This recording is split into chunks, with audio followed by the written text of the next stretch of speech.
Hello दोस्तों, पावन छठ त्यौहार की ढेर सारी शुभकामना के साथ एक माँ का बहुत प्यारा भजन लेकर के आई हूँ। तो चलिए सुनते हैं।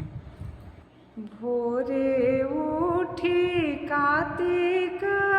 नहाई बियवरा पुजाई बिहो छठी मैया तुलसी के जलवा चढ़ाई बिदिया जराई बिहो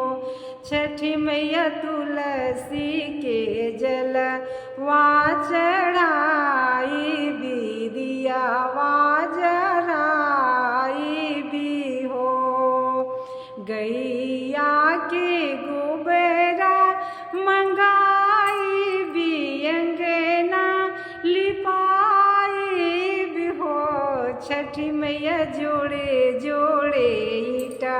वा मंगाई भी चूल्हावा बनाई भी हो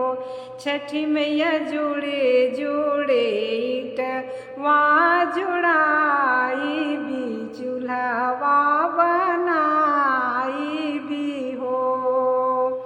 पंचमी के दिन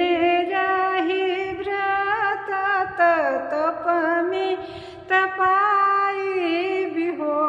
छठी मैया साझी बेरा खीरी आ बनाई बीतह के बोलाई बिहो छठी मैया साझी बेरा खीरी आ बनाई बीतह के बोलाई बिहो गैया के घियुआ मांगाई भी गेहुआ पिसाई बिहो छठी मैया राती जागी ठेकू आ बनाई भी दौरा सजाई बिहो छठी मैया राती जागी पूड़िया बनाई भी दौरा सजाई बिहो गम गम गम के दुअर वात यवरु अंगनवान हो छठी मैया चम चम चम के पियरिया छठिया घाटे जाई भी हो छठी मैया चम चम चम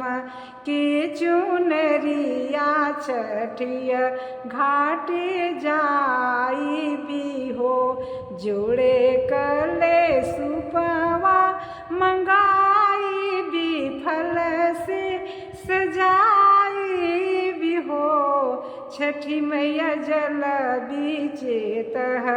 के ध्यान दे के अर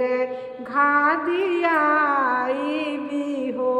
छठी मैया जल बीचे तह के ध्यान दे के अर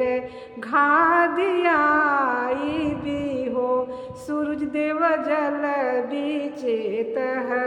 के ध्यान दे के अर घा दियाई भी हो। नमस्कार दोस्तों, कैसा लगा ये माँ छठ का गीत? अगर अच्छा लगा हो तो कमेंट बॉक्स में एक बार जय माता जी ज़रूर लिखिएगा। कार्तिक मास के सब पूजा का इस गीत में वर्णन है। तो अच्छा लगा तो एक लाइक और सब्सक्राइब नहीं किए हैं तो प्लीज़ ज़रूर कीजिएगा। नमस्कार।